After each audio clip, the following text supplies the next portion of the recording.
Bonjour à tous et bienvenue pour cette nouvelle vidéo des 7 erreurs spéciales pour les fessiers.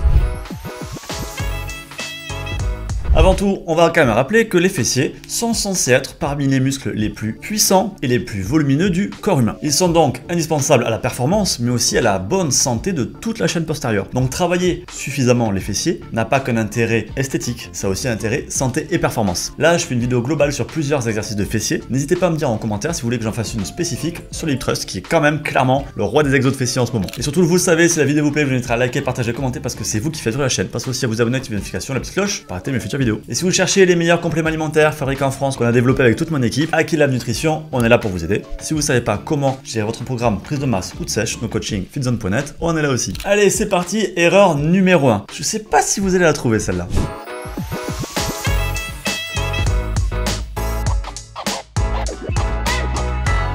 Alors, vous l'avez ?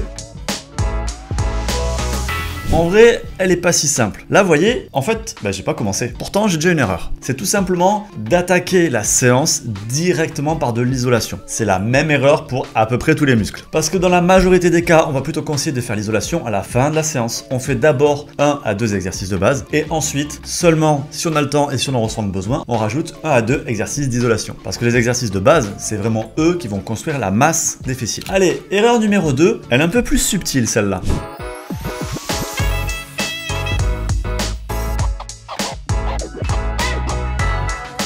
Alors, vous l'avez ?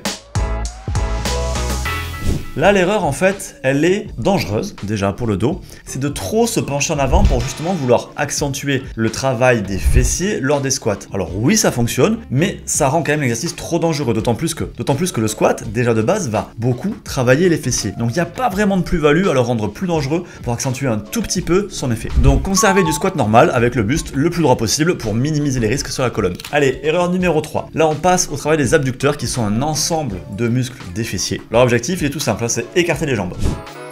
Bon, franchement, là-dessus, il est cadeau.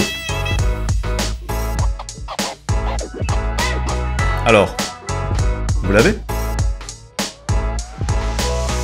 Alors là, on est vraiment sur un travail très partiel, avec en plus aucune maîtrise du rebond, de la vitesse, etc. Alors oui, ça va permettre de faire plus de reps, ça va aussi permettre peut-être d'améliorer la sensation de brûlure, mais l'objectif en muscu, c'est pas ça, hein. L'objectif, c'est de travailler les muscles. Donc, on travaille avec une amplitude la plus complète possible, suivant les exercices, bien sûr, et votre morphologie, et avec une maîtrise du geste. Allez, erreur numéro 4, elle est facile.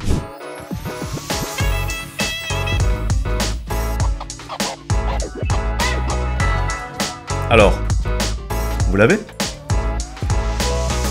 Ouais, tout simplement faire des séries de 50, de 60, de 100, etc. À moins que l'objectif ça soit d'apprendre un petit peu à sensibiliser le muscle pour mieux le contracter. En tout cas, pour faire grossir les fessiers ou pour perdre du gras, ça n'a aucun intérêt. Donc surtout, les filles et les mecs bien sûr, n'hésitez pas à rajouter du poids. C'est vrai que c'est quelque chose qu'on voit un petit peu moins maintenant en salle de sport, où on voit vraiment les filles et les femmes qui soulèvent très lourd, notamment sur l'exercice de fessiers. Mais on voit que chez certaines encore, il y a cette appréhension de se transformer en homme. Franchement, vous inquiétez pas, ça n'arrivera jamais. Donc ajoutez du poids, soulevez lourd, et lourd c'est quoi ? C'est une charge tout simplement qui vous permettra de faire entre 10 et 15 répétitions, voire 20 sur certains exercices. Parce que tout simplement, si vous brassez du vent, vos résultats, ça sera du vent aussi. Allez, erreur numéro 5.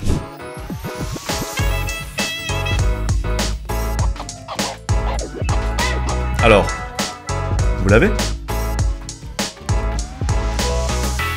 Là, tout simplement, je fais trop d'exercices. Oui, 3 exercices, ça suffit. C'est valable pour les fessiers, ça va être valable pour tous les muscles. En tout cas, 3 exercices sur une séance des fessiers. Vous pouvez avoir plus de variété dans vos exercices si vous voulez, mais à ce moment-là, mettez-le sur 2 séances séparées. Tout simplement parce qu'au bout de 3 exercices, vous n'avez pas l'énergie, la concentration suffisante pour que ces exercices soient productifs. Donc, restez sur 3 exercices, faites-les correctement, avec les bons temps de repos, les bons poids, vous verrez, ça suffira. Allez, erreur numéro 6.